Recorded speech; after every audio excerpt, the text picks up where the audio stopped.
सेन समाज के सबसे बड़े संगठन नारायणी सेन संगठन का जिला स्तरीय पद ग्रहण समारोह मंगलवार को जेतापुर स्थित वृंदावन गार्डन में आयोजित किया गया।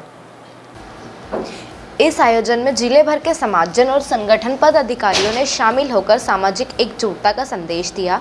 समारोह की शुरुआत सेन समाज एवं जय मां नारायणी के जय घोष के साथ हुई। आयोजन के दौरान जिले सहित संभाग पद अधिकारियों को दायित्व सौंपा गया। इस दौरान समाज की प्रतिभावान छात्राओं को भी मंच से सम्मानित कर प्रोत्साहित किया। कार्यक्रम में संगठन के प्रेरणा स्रोत स्वर्गीय ओमकार लाल चौहान की मोम प्रतिमा आकर्षण का केंद्र रही, जिसे देखने के लिए लोगों में विशेष उत्साह दिखाई दिया। समारोह में विधायक बालकृष्ण पाटीदार, प्रदेश अध्यक्ष सुनील वर्मा सहित कई गणमान्य अतिथि शामिल हुए। कार्यक्रम की अध्यक्षता निमाड़ संभाग अध्यक्ष सुभाष चौहान ने की। प्रदेश अध्यक्ष सुनील वर्मा ने कहा कि सेन समाज को एकजुट होकर सामाजिक और राजनीतिक क्षेत्र में आगे बढ़ने की आवश्यकता है। उन्होंने जोर दिया कि विधानसभा, लोकसभा और राज्यसभा में समाज का प्रतिनिधित्व बढ़ना चाहिए, क्योंकि समाज किसी से कम नहीं है और एकजुटता ही सबसे बड़ी ताकत है। संभागीय अध्यक्ष सुभाष चौहान ने बताया कि संगठन ने पर्यावरण संरक्षण के उद्देश्य से 11 लाख पौधे लगाने का संकल्प लिया है। समाज सेवा और पर्यावरण संरक्षण दोनों ही संगठन की प्राथमिकताएं हैं। आने वाले समय में समाज हित में कई कार्य किए जाएंगे। समारोह के दौरान नियुक्त पद अधिकारियों का सम्मान और पद ग्रहण हुआ। इस पूरे आयोजन में समाजजनों में उत्साह और एकजुटता का माहौल स्पष्ट रूप से देखने को मिला। विषय को लेकर के अगर क्या सोचे? देखिए, नारायणी सेना संगठन सेन समाज का वो संगठन है जो सेन समाज के अंदर अलग जगाने के लिए आया है। सेन समाज जो सोया हो, सेन समाज को जगाने के लिए आया है। सेन समाज के युवा, सेन समाज की मातृशक्ति, सेन समाज की वो ताकत जिसे जागृत करने की आवश्यकता थी, उसी के लिए हमने सेन महाकुंभ के आयोजन तैयार किए हैं और ये हर संभाग में हो रहे हैं। आज हमारे साथी सुभाष जी चौहान जी ने पूरी ताकत लगाई, पूरे क्षेत्र को, निमाड़ क्षेत्र को एक करने के लिए पूरी ताकत लगा दी। सेन समाज एक हो जाए।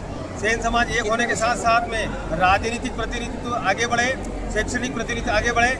हमारे समाज के IAS IPS बन रहे हैं, हमारे समाज के लोग आगे बढ़ रहे हैं। तो क्यों ना राजनीतिक रूप से भी हमारे समाज के लोग आगे बढ़ना चाहिए। तो समाज को राजनीतिक प्रतिनिधित्व मिलना चाहिए, विधानसभा हो, लोकसभा हो या राज्यसभा हो। हमारा सेन समाज किसी से कम नहीं है। हमें बौद्धिक क्षमता है, हम हर क्षेत्र में आगे हैं। हमें सोचने समझने की क्षमता है, हम कार्य क्षमता को जानते हैं, कार्य करने की पद्धति को जानते हैं। हम वैदिक लोग हैं, हम सनातनी लोग हैं। हमें मध्य प्रदेश के अंदर 40 लाख सेन समाज के बंधु हैं। 70 साल में एक भी विधायक नहीं है हमारा, एक भी सांसद नहीं है हमारा, राज्यसभा सांसद नहीं है हमारा। तो हमारे मूल उद्देश्य यही है कि सेन समाज को राजनीति की प्रतिनिधित्व किया जाए, सेन समाज को आगे बढ़ने के लिए पूरी ताकत दी जाए। वो है प्रशासन, और प्रशासन तंत्र का साथ मिलेगा। जब सरकार के साथ में हम होंगे, सरकार के नुमाइंदों के रूप में हम काम करेंगे, सरकार का अंग हम बनेंगे, तो हमारी बात दिल्ली और भोपाल से लेकर दिल्ली तक गूंजेगी। हमारी असेंबली में हमारा व्यक्ति नहीं है वो बात बोलने वाला। हम किसकी पीड़ा को किसको सुनाएं? हमारी बात को सुनाई नहीं जाती। तो हमारी बात को सुनाने के लिए हम निवेदन करते हैं कि हमारी समाज राजनीतिक रूप में प्रतिनिधित्व चाहता है। पूरे मध्य प्रदेश के अंदर 44 लाख लोग एक ही आवाज़ उठा रहे हैं कि सेन समाज का प्रतिनिधित्व मिले, विधायक के रूप में मिले और आने वाली लोकसभा में लोकसभा के सदस्य के रूप में मिले। और अभी जून के अंदर समाज बहुत संगठनों में बिखरी हुई है, उनको एकजुट करने के लिए आपको मंचक देने लगे, क्या प्रयास करेंगे? देखिए, हम ये चाहते हैं, हम गोत्र और क्षेत्र को छोड़कर एक समान, एक सेन समाज की बात करना चाहते हैं। इसीलिए पूरे मध्य प्रदेश के अंदर हम काम कर रहे हैं और हमारा एक ही उद्देश्य है, सेन समाज एक है, समस्त सेन समाज एक साथ चलेगा और एक ही आवाज़ उठाएगा, एक ही आवाज़ बुलंद करेगा। सेन समाज जिंदाबाद, सेन समाज एक है। मैं डॉक्टर सुनील वर्मा, एडवोकेट, प्रदेश अध्यक्ष नारायण सेना संगठन मध्य प्रदेश। और साथ ही में कहना चाहता हूँ कि निमाड़ की हमने जो जिम्मेदारी सौंपी है, हमने इंदौर की जो जिम्मेदारी सौंपी है, ये सोच समझ के सौंपी है। इसलिए ये दमनता के साथ ये काम कर रहे हैं, आगे बढ़ रहे हैं, क्योंकि सेन समाज को ऐसे प्रतिनिधित्व की आवश्यकता है। इसलिए हमने प्रतिनिधित्व बीच में दिया है। हमने तो हमको नर्मदा माता के पास में जाके कोई गौशाला हो, धर्मशाला हो, हमको पौधारोपण करना है वहाँ, और हमको 11 लाख पौधे पूरे लगाना है। ये हमारा संकल्प है। तो समाज के लोगों को अलग अलग संकल्प दिलाएंगे इसके लिए? समाज को भी हर जहाँ भी जो भी जरूरत पड़ी हमारी।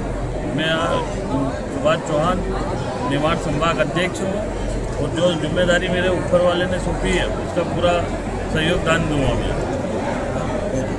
संगठन के आदरणीय सुभाष दादा चौहान, जिन्होंने पूरे मध्य प्रदेश के सभी नर्मदा किनारे पर 11 लाख पौधा लगाने का संकल्प लिया है और हमारे सभी 51 जिलों में तहसील वाइज सभी जो भी पदाधिकारी रहेंगे उनके सुपुर्द 501 पौधे लगाने का जो दादा ने संकल्प लिया है। हम हमारी कसरावत क्षेत्र में 501 पौधे लगाएंगे, ऐसे भिकन गांव में भी लगेंगे, भगवानपुरा में लगेंगे, धामनोद, धर्मपुरी, बड़वानी, मनावर, ऐसे हर जगह लगेंगे। और स्वर्गीय ओंकार लाल जी चौहान की स्मृति में दादा ने समाज को इकट्ठा करा है और इस समाज को इकट्ठा करने के उद्देश्य से उन्होंने समाज के हर बंदे को घर तक पहुंचकर निमंत्रण देकर यहाँ खरगोन बुलाया।